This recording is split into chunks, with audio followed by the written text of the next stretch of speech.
Bonjour, bienvenue sur la construction du réseau Wessenheim et de son extension. C'est une petite vidéo qui va être la suite de l'introduction sur les décodeurs de locomotive et un peu pour répondre aux questions qui m'ont été posées dans les commentaires.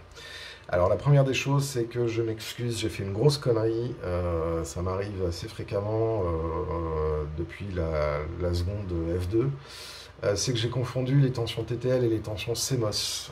Les tensions TTL, bien évidemment, sont de 0 à 5 volts et le CMOS sont des tensions admissibles pour les circuits électroniques comprises entre 3 et 18 volts. Donc voilà, ça c'est fait, je mets à culpa, une fois sur deux je me plante et j'ai pas fait attention quand j'ai re-regardé la vidéo avant de la poster. Voilà, ça c'est le petit mea culpa de départ. La deuxième des choses, je voudrais revenir sur un problème qui a été posé et qui a créé une difficulté chez un internaute. Et donc je vais revenir là-dessus. Quand on parle d'un courant alternatif non redressé, donc un courant sorti d'un transformateur qui est transformé entre du 220 volts 50 Hz et du 16 volts 50 Hz du coup, on a des périodes qui font 0, plus 16, 0, moins 16, 0. Et ça, c'est ce qu'on appelle une période. Donc les 50 Hz, c'est 50 périodes. Quand on va venir redresser avec un pont de Gretz, donc le pont de diode, ça s'appelle un pont de Gretz, on va redresser la période négative, la demi-période négative, on va faire passer positive. Donc ça veut dire qu'on va avoir 100 montées de 0 à plus 16 qui vont revenir à 0, hein, puisque c'est en double du coup.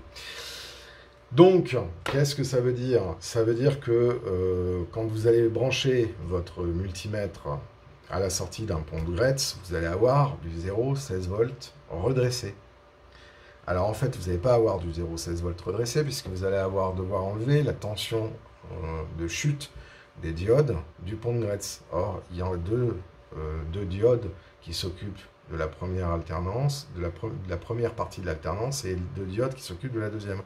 Donc vous allez diviser par deux fois la valeur des chutes de tension de deux diodes sur les 4 du pont de Gretz. Donc ça veut dire que vous allez avoir une baisse de tension comprise entre 1,2 V et 1,4 V. Ce qui veut dire qu'à la sortie, vous allez avoir une tension comprise entre 14,6 V et 14,8 V. Voilà.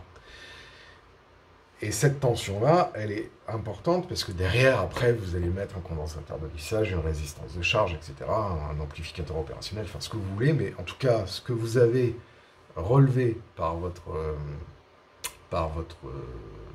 multimètre, c'est la tension efficace, et c'est pas la tension crête à crête. Voilà. Donc ça, je voulais faire la petite aparté sur les courants, parce que les courants et les tensions plutôt, parce que sinon vous allez encore plus vous paumer derrière quand on va commencer à parler des multiplexages courants, enfin tension plus impulsionnel digital. Voilà. Ensuite, après, on m'a posé la question si je comptais faire des tutoriaux d'aménagement des décodeurs dans les locomotives. Alors à la base, je vous avouerai que c'était pas prévu. J'avais pas prévu de faire ça parce que je trouvais pas que ça c'était très nécessaire. Moi, ce que je voulais vraiment vous parler, c'était un petit peu démystifier le fonctionnement d'un décodeur. Enfin, c'était plutôt l'objet de ces différentes vidéos dans la section digitale. C'était pas véritablement de commencer à vous dire pratiquement comment il fallait monter un décodeur dans une locomotive. D'autant plus que ça nécessite un petit peu d'installation pour que vous puissiez voir. Voilà. Alors, moi, ce que je vais quand même, c'est réfléchir à faire une vidéo pour vous expliquer un petit peu les choses à éviter et les choses à faire. Mais je ne sais pas si je vais faire une vidéo pas à pas, une vidéo tutoriel en tant que telle. Voilà, je sais pas très bien, il faut que je réfléchisse. Maintenant, il y a quelques petites choses que l'on peut dire par rapport au montage d'un décodeur dans une locomotive. C'est que quand vous avez votre locomotive, alors que la locomotive par exemple une locomotive à vapeur, vous vous placez comme le chauffeur ou le mécanicien. Donc vous avez la locomotive que vous regardez de ce point de vue, avec la chaudière devant et le temps d'air derrière. Vous avez sur le côté droit le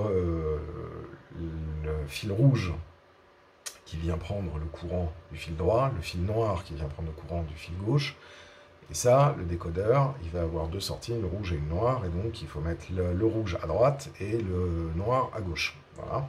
Ce qui correspond sur les prises moteurs à l'orange à droite, sur la prise droite du moteur, et le gris sur la prise gauche du moteur. Voilà. En faisant bien attention du sens du moteur, parce que si le moteur il est vers l'arrière, parce que les pignons d'engrenage sont vers l'arrière, c'est pas la même chose que si le moteur il est vers l'avant, enfin bon, vous avez compris.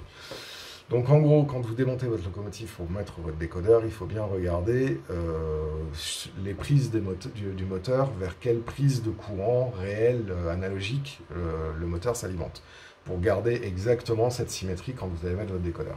Voilà, ça c'était le petit aparté sur le montage d'un décodeur. Je vous ferai peut-être une vidéo là-dessus, mais pour l'instant, c'était pas à l'heure du jour, comme je l'ai dit précédemment. Ensuite, après, l'autre chose sur laquelle je voulais revenir, c'est sur comment s'appelle la consommation que va avoir un moteur pour pouvoir estimer le type de décodeur que l'on va mettre. En règle générale, pour pouvoir avoir une consommation d'un moteur, le plus simple, c'est d'enlever le moteur du modèle.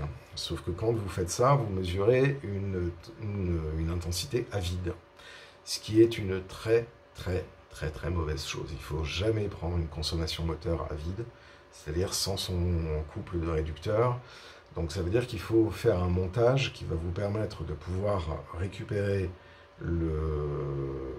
l'information de consommation de l'intensité tout en gardant le moteur dans son étage de réducteur et idéalement garder aussi le moteur dans son avec une charge, parce que la consommation en moteur va dépendre de son étage de réducteur et de sa charge. C'est-à-dire qu'on obtient l'intensité de consommation du moteur en fonction du moment où il a atteint son couple maximal. Sinon, vous allez avoir des valeurs erronées, ce qui va vous indiquer que vous allez, par exemple, si un moteur a une intensité à vide et que vous mesurez l'intensité à vide de 1 ampère et que vous prenez un décodeur de 1 ampère, vous allez cramer votre décodeur. Voilà. Parce que c'est pas l'intensité à vide qui est importante, c'est l'intensité en charge, à couple et à tension constante.